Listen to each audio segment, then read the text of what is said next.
اپنی ہے ڈگر. الحمدللہ رب العالمین والصلاة والسلام علی سید المرسلین. اما بعد فاعوذ باللہ من الشیطان الرجیم. بسم اللہ الرحمن الرحیم. الصلاة والسلام علیک یا رسول اللہ وعلی آلک واصحابک یا حبیب اللہ.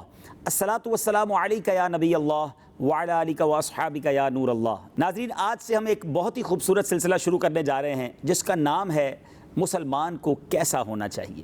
انشاءاللہ عز و جل جب آپ یہ پروگرام دیکھیں گے اس کے اندر ہم یہ جاننے کی کوشش کریں گے کہ مسلمان کے اندر کون سا وصف، کون سی عادت ہونی چاہیے اور وہ کون سا برا عمل ہے جو مسلمان کے اندر نہیں ہونا چاہیے. اگر آپ انشاءاللہ عز و جل پورا پروگرام دیکھیں گے تو بہت امید ہے کہ انشاءاللہ عز و جل بہت کچھ اس ایک پروگرام سے سیکھنے میں کامیاب ہو جائیں گے. ہم اپنے پروگرام کو اس طرح لے کر آگے چلیں گے کہ ہر ہی پروگرام میں شروع میں ہم انشاءاللہ ایک درود پاک کی فضیلت پر مشتمل حدیث پاک سنیں گے. احادیث سننے کا بھی ثواب ملے گا اور اللہ نے چاہا درود پاک پڑھنے کا ذہن بھی بنتا چلا جائے گا.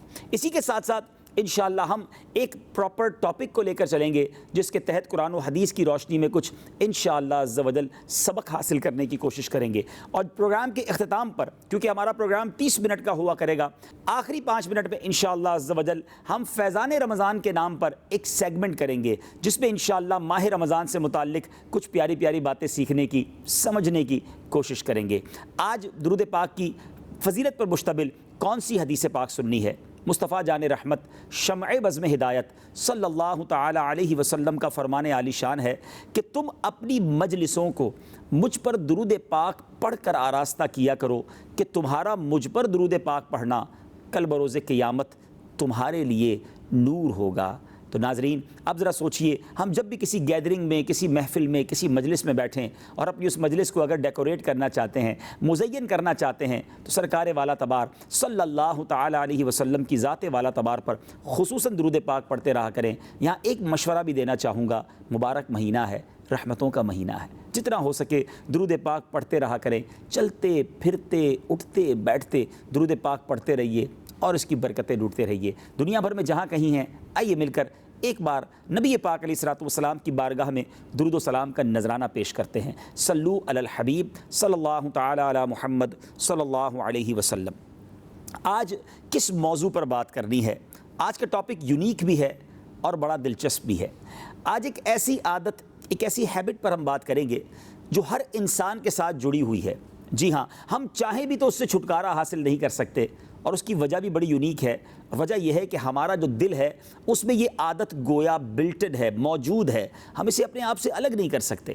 قرآن پاک میں اللہ تبارک و تعالیٰ ارشاد فرماتا ہے وَأُحْضِرَتِ الْأَنفُسُ الشُّحَّ. ترجمہ کنز ایمان، اور دل لالچ کے پھندے میں ہیں. دل لالچ سے بچ نہیں سکتا. آپ سمجھ گئے ہوں گے کہ آج ہمارا موضوع کیا ہے. موضوع لالچ ہے، جس کو انگریزی میں گریڈ کہا جاتا ہے. لالچی شخص کو حریص یا لالچی کہا جاتا ہے. لیکن جب قرآن کہہ رہا ہے کہ ہم لالچ سے بچ نہیں سکتے تو پھر کیا کریں؟ آج کا یہ بڑا امپورٹنٹ کوسچن ہے. آج میں ناظرین یہ بتانا چاہوں گا قرآن و حدیث کی روشنی میں کہ لالچ کی کچھ قسمیں ہیں. کچھ لالچ بہت بری ہے. مثال کے طور پر گناہوں کی لالچ، بدکاریوں کی لالچ، برے کاموں کی لالچ، فقط دنیا اور اس کے مال کمانے کی لالچ. اور پھر اس لالچ کی وجہ سے انسان کن کن گناہوں میں مبتلا ہوتا ہے. جیسے جیسے آپ آج کا پروگرام دیکھتے جائیں گے چیزیں سمجھ آنا شروع ہو جائیں گی. اور پروگرام کے آخر میں انشاءاللہ یہ بھی عرض کروں گا کہ ایک لالچ بڑی اچھی ہے. کیا لالچ بھی اچھی ہوتی ہے؟ کیونکہ آج تک تو ہم یہی سنتے رہے کہ لالچ بری بلا ہے. جی ہاں، آج اس اچھی لالچ، محمود لالچ، وہ لالچ کہ جس کو ہو جائے اس کے وارے نیارے ہو جاتے ہیں، انشاءاللہ اس پر بھی چند باتیں عرض کروں گا. پہلے ایک بہت خوبصورت واقعہ، نبی پاک علیہ الصلوۃ والسلام نے یہ واقعہ اپنے اصحاب کو واقعہ سنایا اور کیا سبق آموز واقعہ ہے. حضرت ابو ہریرہ رضی اللہ تعالیٰ عنہ اس حدیث کے راوی ہیں اور آپ فرماتے ہیں کہ نبی پاک علیہ الصلوۃ والسلام نے ارشاد فرمایا بنی اسرائیل میں بہت سے عجائبات ہیں، بہت سے ونڈرز ہیں، لہٰذا لوگوں کو ان کے بارے میں بتایا کرو، اس میں کوئی حرج نہیں. اور پھر نبی پاک نے خود ارشاد فرمایا کہ اگر میں تمہارے سامنے 2 بوڑھی عورتوں کا قصہ بیان کروں تو ضرور تمہیں تعجب ہوگا. اب نبی پاک نے وہ واقعہ صحابہ میں بیان کرنا شروع کیا. میں اس واقعے کا خلاصہ بیان کرتا ہوں. صحابہ کرام نے عرض کی یا رسول اللہ صلی اللہ تعالیٰ علیہ وسلم ضرور ارشاد فرمائیے. نبی پاک علیہ الصلوۃ والسلام نے فرمایا کہ بنی اسرائیل میں ایک شخص اپنی بیوی سے بہت محبت کرتا تھا اور ان دونوں کے ساتھ ان کی نابینا اور بوڑھی مائیں بھی تھیں، یعنی میاں بیوی دونوں کی مائیں بھی ساتھ رہتی تھیں۔ اور ایک اور عجیب بات یہ تھی کہ وہ دونوں مائیں بوڑھی تو تھی ہی مگر نابینا بھی تھی۔ شوہر کی جو والدہ تھی بڑی نیک سیرت اور سچی خاتون تھی، لیکن جو بیوی کی ماں تھی یعنی اس لڑکے کی ساس تھی، وہ بڑی یوں سمجھیے کہ سازشی دماغ کی، اور کردار بہت برا تھا۔ وہ اپنی بیٹی کو ہمیشہ شوہر کی والدہ کے خلاف ورغلاتی رہتی کہ جب تک یہ بڑھیا تمہارے ساتھ ہے تمہیں اپنے شوہر سے سکھ نہیں مل سکتا، تم اپنی لائف انجوائے نہیں کر سکتی۔ یہاں میں اس واقعے کو روک کر ذرا ناظرین سے بات کرنا چاہوں گا۔ بدقسمتی کے ساتھ آج بھی ایک ایسا کردار ادا کیا جاتا ہے۔ ایسی مائیں بھی ہیں جو اپنی بچی کو یہ کہہ کر سسرال بھیجتی ہیں کہ بیٹا وہاں جا کر اپنی ساس کی کبھی بات نہیں ماننی، کبھی اپنی نند کو کسی حوالے سے پریشر میں اس کے مت آنا، بلکہ تم نے اسے پریشر میں رکھنا ہے، شوہر کو پہلے دن سے انڈر کنٹرول رکھنا ہے، وہاں جا کے اپنا روب جما دینا ہے، زیادہ خدمت مت کرنا ورنہ نوکرانی بنا دیں گے۔ اب ذرا سوچئے، پہلے دن سے ہی اگر یہ فیڈنگ ہو، پھر گھر ٹوٹیں گے نہیں تو کیا ہوگا، گھروں میں لڑائیاں نہیں ہوں گی تو کیا ہوگا۔ ایک وہ دور بھی تھا اور اب بھی ہے، ایسی مائیں آج بھی موجود ہیں جو بیٹی کو وداع کرتے وقت بڑی پیاری نصیحت کرتی ہیں کہ بیٹی اب شوہر کی ماں ہی تمہاری ماں ہے، تمہارا سسر ہی اب تمہارا والد ہے، شوہر کی بہنیں یعنی تمہاری نند ہی تمہاری بہنیں ہیں، وہ گھر اب تمہارا گھر ہے، اب اس گھر سے کبھی روٹ کر نہ آنا۔ یہ تعلیمات الحمدللہ جن گھروں میں دی جاتی ہے ان کے گھر آج بھی امن کے گہوارے اور محبتوں کا خوبصورت نظارہ پیش کرتے ہیں۔ بہرحال اب یہ واقعہ آگے بڑھتا ہے، شوہر بار بار بیوی کی بات سنتا رہا، اپنی ماں کے خلاف وہ اسے ورغلاتی رہی۔ آخر کار اس بدبخت بیٹے نے کیا کیا، واقعی بڑا ہی دل خراش واقعہ ہے۔ اس بیٹے نے کیا کیا کہ اپنی ماں کو ساتھ لیا اور جنگل بیابان میں اس ماں کو اس لیے چھوڑ آیا کہ درندے ماں کو کھا پی لیں اور ماں کا دنیا سے وصال ہو جائے، ماں دنیا سے چلی جائے۔ رات گھر آ گیا، وہ ماں کو اچانک درندوں نے گھیر لیا، اندھیری رات تھی، نابینا تھی، دیکھ تو نہیں پا رہی تھی۔ فرشتے، اللہ تبارک و تعالیٰ نے ایک فرشتہ بھیجا اور اس فرشتے نے آ کر ماں سے سوال کیا، اس بوڑھی ماں سے، کہ تمہیں یہ آوازیں کیسی آ رہی ہیں جو تمہارے ارد گرد ہیں؟ اس کا ذہن بڑا پازیٹیو تھا، ہمیشہ سب کا اچھا سوچتی تھی، کہتی یہ آوازیں تو مجھے بڑی بھلی لگ رہی ہیں، گائیں بکریوں اور جانوروں کی آوازیں ہیں۔ تو فرشتے نے کہا کہ پھر تو اچھا ہی ہوگا۔ یہ کہہ کر فرشتہ تو چلا گیا۔ اللہ کی قدرت دیکھیے، جب صبح ہوئی تو اس ماں کے گرد بہت ساری یعنی پوری وادی حدیث کے الفاظ کے مطابق بھیڑوں سے، گائے اور بکریوں سے بھر گئی۔ صبح بیوی نے شوہر سے کہا اب جاؤ ماں کو دیکھ کر تو آؤ، دنیا سے چلی گئی ہوگی، لاش ہی لے آؤ۔ وہ بدبخت بیٹا ماں کی لاش اٹھانے جب جنگل میں پہنچا تو دیکھ کر حیران رہ گیا کہ ماں تو صحیح سلامت ہے، مگر ماں کے آس پاس ایک بڑا خوبصورت منظر ہے کہ سینکڑوں ہزاروں گائیں، بکرے اور بھیڑیں ہیں۔ ماں سے پوچھا ماں یہ کیا ہے؟ کہ اللہ تعالیٰ نے مجھے رزق عطا کیا ہے، بیٹا تو نے تو نافرمانی کی تھی، مجھے دنیا سے بھیجنے میں تو نے کسر کوئی نہ چھوڑی، لیکن میں آج پھر بھی صحیح سلامت ہوں۔ ناظرین، یہ واقعہ اب آگے کی طرف بڑھتا چلا جا رہا ہے۔ اب لالچی تو تھا، اپنی والدہ کو بھی لے آیا اور ان جانوروں کو بھی ساتھ لے آیا۔ اس زمانے میں بہت بڑا مال کاؤنٹ ہوتا تھا یہ جانور۔ آج بھی گاؤں دیہات میں ویلتھ کو، مال کو چیک کیا جاتا ہے کہ اس کے کتنے جانور ہیں۔ بہرحال بیوی نے جب اتنے سارے جانور دیکھے تو حیران ہو گئی اور کہا کہ یہ کیا ہوا؟ تو شوہر کہتا ہے کہ یہ میری ماں کے ساتھ اتنا بڑا کرم ہوا ہے کہ وہ رات درندوں میں رہ کر صبح آئی تو اتنا سارا مال و دولت لے کر آئی ہے۔ اب چونکہ وہ حسد میں مبتلا تھی تو اپنے شوہر سے کہنے لگی کہ اب ایسا کرو، تمہاری ماں تو اس زمانے کی ملینئر بن گئی تھی، اب میری ماں کو بھی جا کے جنگل میں چھوڑ کے آ جاؤ تاکہ میری ماں بھی جب صبح واپس آئے تو اس کے پاس بھی بہت سارا مال ہو۔ مرتا کیا نہ کرتا، اپنی ساس کو لے گیا اور جا کر وہیں جنگل میں چھوڑ کر آ گیا۔ درندوں نے پھر گھیر لیا، حدیث کے الفاظ ہیں فرشتہ پھر حاضر ہوا اور آ کر کہتا ہے اے خاتون، یہ آس پاس تمہارے آوازیں کیسی آ رہی ہیں؟ چونکہ آلویز نیگیٹو مائنڈ تھا، ہمیشہ برا سوچنے کی عادت تھی، تو اس نے کہا کہ مجھے تو بہت ڈر لگ رہا ہے، نہ جانے کیسی آوازیں ہیں اور درندوں کی آوازیں ہیں، بہت بری آوازیں ہیں۔ یہ کہہ کے فرشتہ تو چلا گیا اور اب درندوں نے اس مکار عورت کو چیر پھاڑ کر رکھ دیا۔ جب اس بیٹی کو پتہ چلا کہ والدہ کے ساتھ کیا معاملہ ہوا ہے، ماں کے غم میں وہ بھی دنیا سے چلی گئی۔ یاد رکھیے ناظرین، یہ حدیث پاک کا میں نے آپ کو واقعہ سنایا ہے، اس سے سیکھنے کو کیا ملا کہ اگر جو شخص کسی کے لیے برا سوچتا ہے، کسی کے لیے گڑھا کھودتا ہے، اس میں جا کر وہ خود ہی گر جاتا ہے، اور جو دوسروں کا بھلا سوچتا ہے اللہ اس کا بھی بھلا کر دیتا ہے۔ جبھی تو بزرگ ایک بات بڑی پیاری کہا کرتے ہیں، سب کا بھلا سب کی خیر، سب کے بھلے میں اپنی خیر۔ لیکن جو لالچ میں مبتلا ہو جائے، آج بہت سارے لوگ دنیا کے مال کی لالچ میں، دنیا کی ترقی کی لالچ میں، اقتدار کی لالچ میں گویا اندھے ہو گئے ہیں۔ یاد رکھیے، لالچ خاص طور پر جب دنیا اور مال اور اقتدار کی ہو جائے تو وہ آنکھوں پر پردہ ڈال دیتی ہے۔ یہ لالچ ہی ہے جو انسان کو ظلم کرنے پر ابھارتی ہے، یہ لالچ ہی ہے جو کسی کا خیال رکھنے نہیں دیتی، یہ لالچ ہی ہے جب انسان اپنے اندر غرور تکبر پاتا ہے، یہ لالچ ہے کہ اب اس کے اندر بھلائی کا جذبہ ہی ختم ہو جاتا ہے۔ لالچ ایک ایسی چیز ہے جو انسان کو دین سے اور اسلام کی تعلیمات سے بھی دور کر دیتی ہے، برے بھلے کی تمیز ختم کر دیتی ہے۔ اسے اب چونکہ لالچ ہو گئی ہے تو اب اس کی بنا پر وہ کسی کا بھلا کرتے ہوئے بھی اس کو جی نہیں چاہتا کہ میں کسی کا بھلا کروں، کیونکہ اب اس کا یہ مائنڈ سیٹ بن چکا ہوتا ہے کہ بس میرا بھلا ہو، باقی چاہے کسی کا بیڑا غرق ہوتا ہو تو ہو جائے۔ یہ اسلام نہیں ہے، یہ شریعت کی تعلیمات نہیں ہے۔ ناظرین، آج ہم نے یہ سیکھنا ہے کہ ہمیں اپنے اس دل کو جس ہیبٹ سے ہم بچا نہیں سکتے، اس دل کو ہم نے اچھی طرف مولڈ کیسے کرنا ہے۔ بیان کے اگلے حصے میں نے انشاءاللہ اچھی لالچ پر بھی بات کرنی ہے، لیکن خدارا اپنے دل کو اس لالچ سے بچائیے۔ زندگی میں صرف مال ہی سب کچھ نہیں ہے۔ آج پرابلم پتہ ہے کیا ناظرین؟ پرابلم یہ کہ ہم اپنے سے آگے والوں کو دیکھ کر اب ان کی کمپٹیشن میں چل رہے ہوتے ہیں۔ موٹر سائیکل والا جب گاڑی والے کو دیکھتا تو کہتا ہے میں نے گاڑی کب لینی ہے، میں گاڑی والا کب بنوں گا۔ چھوٹی گاڑی والا بڑی گاڑی والے کو دیکھ کر اس تک پہنچنے کی کوشش کر رہا ہے۔ ایک چھوٹے مکان والا بڑے مکان والے کو دیکھ کر افسوس کر رہا ہوتا ہے، شکر نہیں کرتا، قناعت نہیں کرتا، صبر نہیں کرتا، آلویز کمپلیننگ ہے، آلویز وہ یہ سوچ رہا ہوتا ہے کہ میں نے آگے کیسے بڑھنا ہے۔ دیکھیں، پازیٹیو وے میں آگے بڑھنے میں کوئی حرج نہیں ہے، لیکن چونکہ جب لالچ سوار ہو جاتی ہے اور انسان بس کسی صورت کسی کو نیچا دکھانا چاہتا ہے تو اس لیے پھر حرام روزی کی طرف بھی چلا جاتا ہے۔ یہ حرام کمانے والے، یہ سود کا کاروبار کرنے والے، یہ ملاوٹ کا کام کرنے والے، یہ رشوت کا کاروبار کرنے والے، معاذ اللہ، یہ بہت سارے لوگ وہ ہیں جو جانتے ہیں ہم غلط کر رہے ہیں، لیکن جب لالچ کا پردہ آنکھوں کے سامنے آ جائے تو انسان اچھے برے کی تمیز ہی ختم کر دیتا ہے۔ آپ سوچئے نا، جو ملاوٹ کرتے ہیں کیا انہیں مرنا نہیں ہے؟ آج دوائیوں میں بھی ملاوٹ کی جا رہی ہے، آج کھانے پینے کی اجناس کے اندر ملاوٹ کی جا رہی ہے۔ ایسے اسکینڈل آپ دیکھتے ہوں گے ناظرین، ہمارے سامنے آتے ہیں کہ عقل حیران ہو جاتی ہے کہ ایسی ملاوٹ، یعنی کھانے پینے کی چیزوں میں، بچوں کی کھانے کی چیزوں میں ایسی ملاوٹ ہے کہ انسان کی جان جا سکتی ہے، انسان بیمار ہو سکتا ہے، مگر چند سکوں کی خاطر آج مسلمان کہلانے والے ملاوٹ کرتے ہیں، حرام کماتے ہیں۔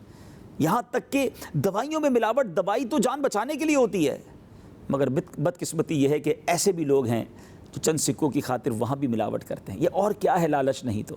لیکن کیا انہیں پتہ نہیں کہ ہم نے مرنا ہے؟ یہ حرام کا مال، یاد رکھیے ناظرین، آ تو جاتا ہے مگر یہ چلا بھی ایسے ہی جاتا ہے، اور پھر ایک ایک پائی کا حساب قیامت کے دن دینا ہوگا۔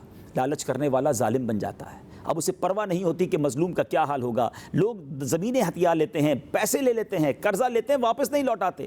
بہت سارے کاروباری لوگ میری بات کی تائید کریں گے کہ کسی کو مال دو، کسی کو کسی چیز کی آئٹم دیں اور پیسے لینے کی باری آتی ہے تو کچھ لوگ کہتے ہیں میں نے نہیں دینے، جاؤ جو کرنا ہے کر لو۔ ٹھیک ہے، مظلوم بیچارہ کچھ کر نہیں سکتا، مگر یاد رکھنا ہوگا ان تمام ظالموں کو کہ ایک دن آنا ہے جب مظلوم کا ہاتھ ہوگا اور ظالم کا گریبان ہوگا، اور اللہ تعالیٰ کی حمایت مظلوم کے ساتھ ہوگی، اور اس دن کیسے جواب دیں گے؟ اگر خدا نہ خواستہ میرا کوئی ایسا بھائی مجھے سن رہا ہے کہ کسی کا مال آپ کی طرف ہے، کسی کی زمین آپ کی طرف ہے، کسی کا حق آپ کی طرف ہے، پلیز اسے لوٹا دیجئے۔ آج اگر آپ نہیں دیں گے تو قیامت کے دن دینا بہت مشکل ہو جائے گا۔ اعلیٰ حضرت امام اہل سنت بڑی گہری بات فرماتے ہیں۔ آپ فرماتے ہیں کہ اگر کوئی شخص کسی کے 3 پیسے جان بوجھ کر دبا لے، اس 3 پیسوں کے بدلے only for 3 پیساز، I'm not talking about millions and billion rupees، ہزاروں لاکھوں روپے لوگ کھا جاتے ہیں، یہ تو 3 پیسوں کی بات ہو رہی ہے۔ آپ فرماتے ہیں کہ اس کے بدلے 700 مقبول با جماعت نمازیں دینا پڑ جائیں گی۔ 3 پیسے کے بدلے 700 مقبول با جماعت نمازیں دینی پڑیں گی۔ تو جو ہزاروں لاکھوں روپے کھا جاتے ہیں، جو زمینوں پہ قبضہ کر لیتے ہیں، جو نہیں دیتے لوگوں کو ان کا حق، یاد رکھیے آج کوئی کچھ نہیں بگاڑ سکتا، اس کا مطلب یہ نہیں کہ کل بھی کچھ نہیں بگاڑ سکے گا۔ ایک بار نبی پاک علیہ الصلوۃ والسلام نے صحابہ کی جماعت میں کوسچن کیا، اور یہی سوال ناظرین میں آپ سے کرنا چاہتا ہوں۔ پیارے آقا نے سوال کیا کہ بتاؤ مفلس کون ہے؟ صحابہ کرام علیہ رضوان نے عرض کیا کہ حضور مفلس وہ ہے جس کے پاس درہم و دینار نہیں ہے، اور شاید آپ کا بھی جواب یہی ہوگا کہ غریب تو وہی ہے جس کے پاس پیسہ نہیں ہے۔ پیارے آقا علیہ الصلوۃ والسلام نے جو ارشاد فرمایا، جس کا مضمون میں بیان کرنے جا رہا ہوں، وہ ہم سب کے لیے زبردست میسج ہے۔ کونین کے والی فرماتے ہیں مفلس وہ ہے جو قیامت کے دن ڈھیر ساری نیکیاں لے کر آئے گا، نمازیں بھی ہوں گی، روزے بھی ہوں گے، حج بھی ہوں گے۔ ہو سکتا ہے بہت سارے نمازی روزہ دار مجھے سن رہے ہوں، بہت اچھی بات ہے، ضرور نمازیں پڑھیے، ضرور روزے رکھیے، حج بھی کیجیے، زکوٰۃ بھی دیجیے، لیکن لوگوں کے حقوق بھی ادا کیجیے، ظلم نہ کیجیے، تکلیف نہ دیجیے۔ اب سنیے، پیارے آقا علیہ الصلوۃ والسلام فرماتے ہیں کہ مفلس وہ ہے کہ جو نماز، روزے، حج اور زکوٰۃ نیکیاں لے کر آئے گا، مگر اس حال میں آئے گا کہ کسی کا دل دکھایا ہوگا، کسی کو گالی نکالی ہوگی، کسی کا مال دبایا ہوگا۔ اب یہ وہ سینیریو ہے کہ آج بہت سارے لوگ اس طرح کی لائف گزار رہے ہیں۔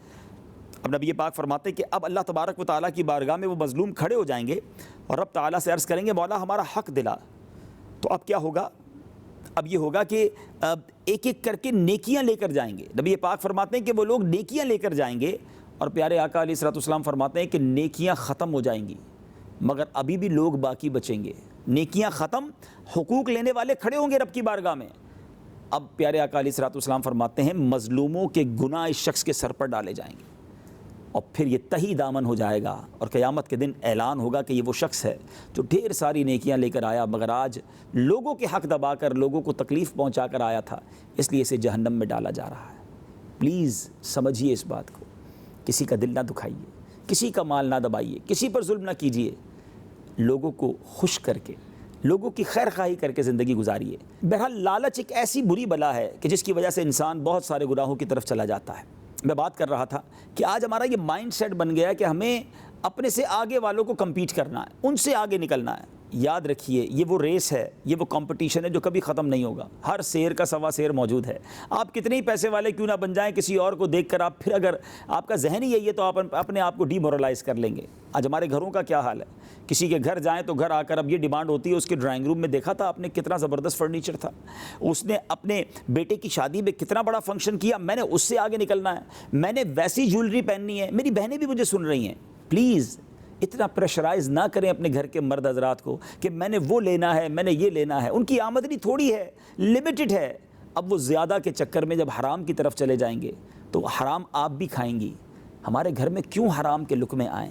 تھوڑا ہو حلال، اللہ کرے اس پہ قناعت مل جائے۔ اب ہو سکتا ہے سوال ذہن میں آئے کہ ہمارا ذہن تو بنتا ہے دوسروں کو دیکھ کر، تو اب کیسے اپنے آپ کو سیٹسفائی کریں؟ تو ایک بڑا خوبصورت قول ہے بزرگان دین کا۔ آپ فرماتے ہیں کہ انسان نعمتوں میں اپنے سے پیچھے والے کو دیکھے اور نیکیوں میں اپنے سے آگے والے کو دیکھے۔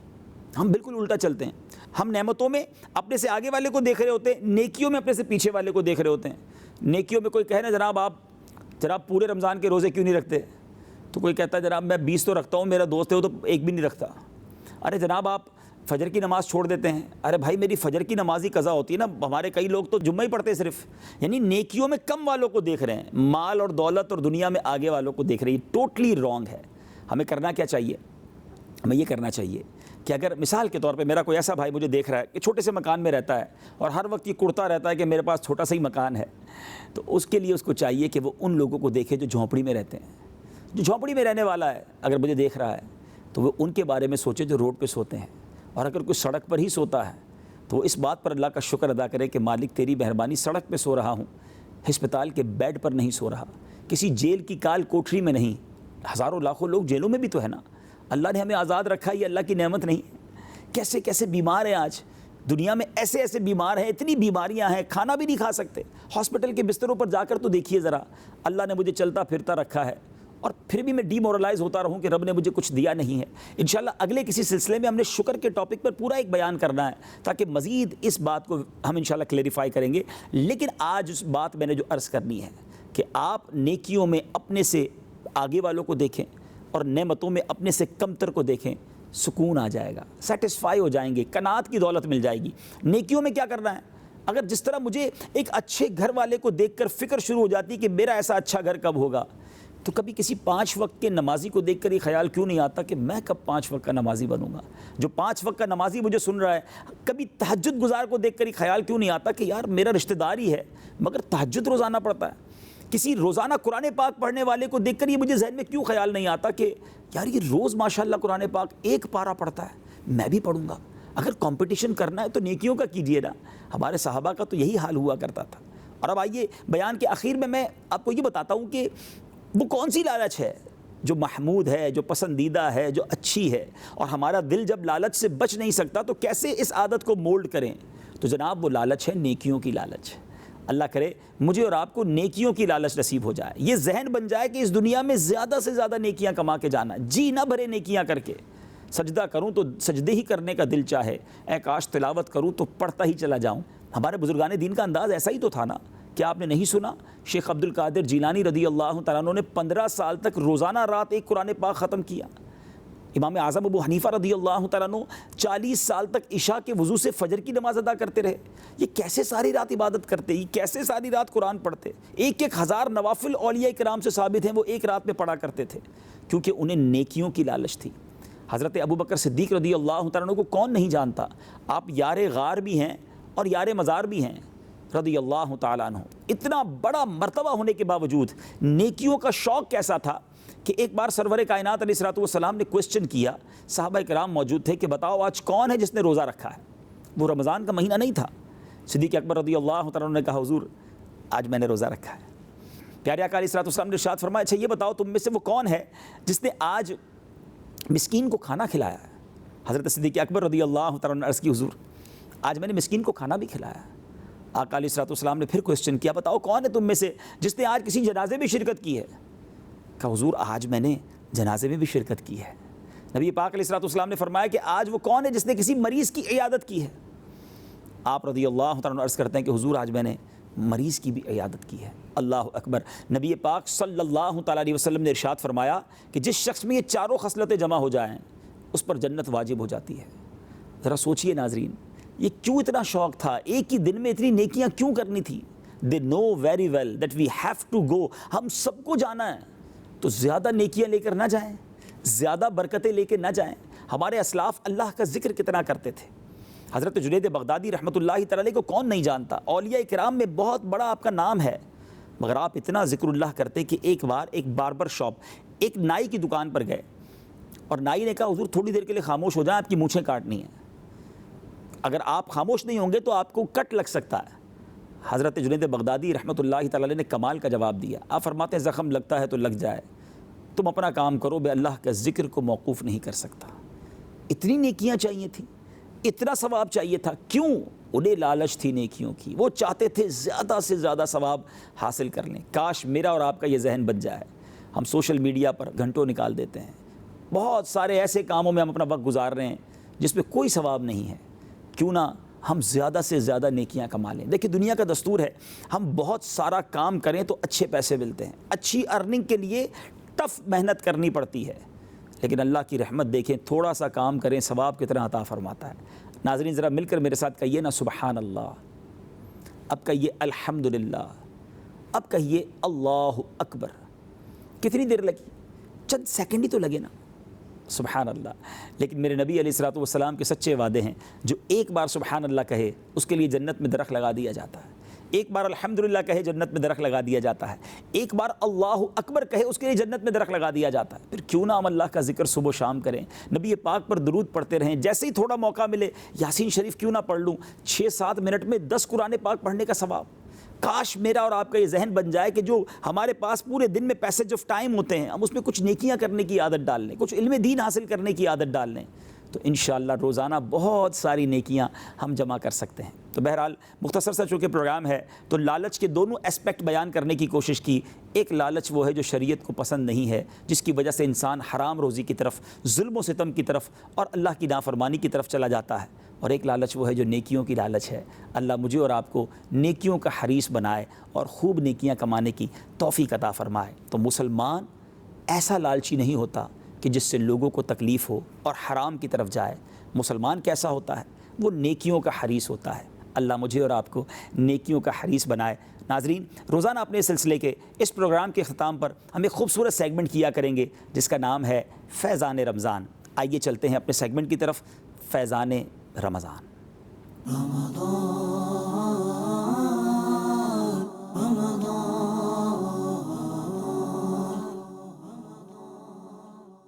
ناظرین ماہ رمضان رحمتوں کی کان، رب کی طرف سے ہم سب کے لیے شاندار مہمان۔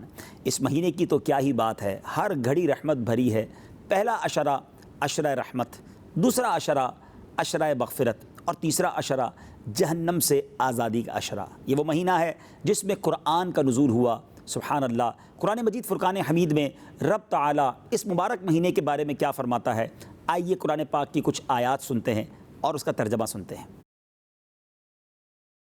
شہر رمضان الذی انزل فیہ القرآن ھدی للناس وبینات من الہدی والفرقان فمن شہد منکم الشہر فلیصمہ ومن كان مريدا أو على سفر فعدة من أيام أخر يريد الله بكم اليسر ولا يريد بكم العسر ولتكملوا العدة ولتكبروا الله على ما هداكم ولعلكم تشكرون۔ رمضان، سبحان اللہ، یہاں ایک اور بات ناظرین بڑی دلچسپ ہے کہ مہینوں کے جو نام ہیں کیا اس کے پیچھے بھی کوئی لاجک ہے؟ سبحان اللہ، بڑی خوبصورت بات حضرت مفتی احمد یار خان نعیمی فرماتے ہیں کہ جب مہینوں کے نام رکھے گئے تو جس مہینے میں جو موسم تھا اسی کا نام اس مہینے کا رکھ دیا گیا۔ مثال کے طور پر جو مہینہ گرمی میں آیا اس کا نام رمضان کہہ دیا گیا، جو موسم میں بہار میں تھا اسے ربیع الاول، اور جو سردی میں تھا جب پانی جم رہا تھا تو اسے جمادی الاول کہا گیا۔ سبحان اللہ، تو یہ ایک نئی بات ہو سکتا ہے ناظرین کو پتہ چلے، اور رمضان یہ وہ مہینہ ہے، واحد اسلامی مہینہ ہے جس کا ذکر قرآن مجید فرقان حمید میں موجود ہے۔ رمضان کی تو کیا بات ہے، ایک بہت خوبصورت حدیث پاک سنیے، ایمان تازہ ہو جائے گا۔ آج چونکہ پہلا پروگرام ہے تو آج فیضان رمضان میں ہم فضائل رمضان سنیں گے تاکہ مزید موٹیویشن ملے، مزید عبادت کا ذوق بڑھے۔ حضرت سیدنا ابو سعید خدری رضی اللہ تعالیٰ عنہ سے روایت ہے، مکی مدنی سلطان رحمت عالمیان صلی اللہ تعالیٰ علیہ وسلم کا فرمان رحمت نشان ہے، جب ماہ رمضان کی پہلی رات آتی ہے تو آسمانوں کے دروازے کھول دیے جاتے ہیں اور آخری رات تک جو بند نہیں ہوتے، اور جو کوئی بندہ اس ماہ مبارک کی کسی رات میں بھی نماز پڑھتا ہے تو اللہ عز و جل اس کے ہر سجدے کے عوض، یعنی اس کے بدلے میں اس کے لیے 1500 نیکیاں لکھتا ہے اور اس کے لیے جنت میں سرخ یاقوت کا گھر بناتا ہے۔ بس جو کوئی ماہ رمضان کا پہلا روزہ رکھتا ہے تو اس کے سابقہ گناہ معاف کر دیے جاتے ہیں، اور اس کے لیے صبح سے شام تک 70,000 فرشتے دعائے مغفرت کرتے رہتے ہیں۔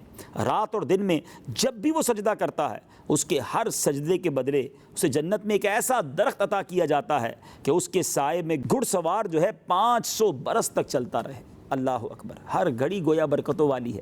پھر کیوں نہ روزے رکھیں، پھر کیوں نہ رب کو راضی کریں اور اس مہینے میں خوب اللہ تبارک و تعالیٰ کی بارگاہ میں گریہ و زاری کریں۔ ذرا نبی پاک کی حدیث پاک سمجھیے گا، اس سے اور احساس ہوگا کہ اس مہینے کی کیا قدر ہے۔ میرے آقا علیہ الصلوۃ والسلام فرماتے ہیں، اگر بندوں کو معلوم ہوتا کہ رمضان کیا ہے تو میری امت تمنا کرتی کہ کاش پورا سال ہی رمضان ہوتا۔ اللہ اکبر، عاشقان رمضان ایسے بھی ہیں جو پورا سال رمضان کا انتظار کرتے ہیں، اور کچھ بدقسمت ایسے بھی ہیں کہ رمضان آتا ہے تو برڈن فیل کرتے ہیں۔ یاد رکھیے، روزے رکھتے وقت، تراویح پڑھتے وقت، رات میں قیام کرتے وقت اور دن میں عبادت کرتے وقت کبھی بھی یہ خیال نہ آنے دیجیے گا کہ یہ ہم پر کوئی برڈن ہے، یہ اللہ کی رحمت ہے، یہ اللہ کی عطا ہے۔ روزہ رکھ کر اور شکر ادا کیجئے کہ مالک تیری مہربانی، تو نے صحت دی کہ میں نے آج روزہ رکھا، تو نے میرے پیر سلامت رکھے کہ آج میں نے کھڑے ہو کر تراویح ادا کی۔ کئی ایسے بیمار ہیں جو روزہ رکھنا چاہتے ہیں، صحت اجازت نہیں دے پا رہی، کھڑے ہی نہیں ہو سکتے، ہاسپٹلس کے بیڈ پر لیٹے ہیں، نماز ان کو بہت یاد آتی ہے۔ اللہ نے مجھے اور آپ کو یہ نعمتیں دی ہیں تو ہمیشہ یاد رکھیں، عبادت کیجئے خوش دلی کے ساتھ، اوپن ہارٹڈلی اللہ کی عبادت کیا کریں، خوشی کے ساتھ کیا کریں، اس کی برکتیں اور ہیں۔ اچھا، اس امت کو سبحان اللہ جو 5 کرم ملے ہیں سبحان اللہ ماہ رمضان کے مہینے میں، جو اس سے پہلے کسی امت کو نہیں دیے گئے۔ چنانچہ نبی پاک علیہ الصلوۃ والسلام کا فرمان ہے، میری امت کو ماہ رمضان میں 5 ایسی چیزیں عطا کی گئیں جو مجھ سے پہلے کسی نبی کو نہ ملی۔ نمبر 1، جب رمضان المبارک کی پہلی رات آتی ہے تو اللہ تبارک و تعالیٰ ان کی طرف نظر رحمت فرماتا ہے، اور جس کی طرف اللہ عز و جل نظر رحمت فرمائے اسے کبھی بھی عذاب نہ دے گا۔ اللہ اکبر، first night of Ramadan is very important. دوسری بات، شام کے وقت ان کے منہ کی جو بو ہوتی ہے، جو بھوک کی وجہ سے روزہ دار کے منہ سے بو نکلتی ہے، آقا فرماتے ہیں کہ وہ اللہ عز و جل کے نزدیک مشک کی خوشبو سے بھی بہتر ہے۔ اللہ اکبر۔ نمبر 3، فرشتے ہر رات اور دن ان کے لیے دعائے مغفرت کرتے رہتے ہیں۔ اور نمبر 4، اللہ تعالیٰ جنت کو حکم فرماتا ہے میرے نیک بندوں کے لیے مزین ہو جا، ڈیکوریٹ ہو جا، ان قریب دنیا کی مشقت سے میرے گھر اور کرم میں راحت پائیں گے۔ گویا جنت تیار ہو رہی ہے رمضان کے روزے داروں کے لیے۔ اور آقا علیہ الصلوۃ والسلام فرماتے ہیں 5ویں چیز، جب ماہ رمضان کی آخری رات آتی ہے تو اللہ عز و جل سب کی مغفرت فرما دیتا ہے۔ قوم میں سے ایک شخص نے کھڑے ہو کر عرض کی، یا رسول اللہ صلی اللہ تعالیٰ علیہ وسلم، کیا وہ لیلۃ القدر ہے؟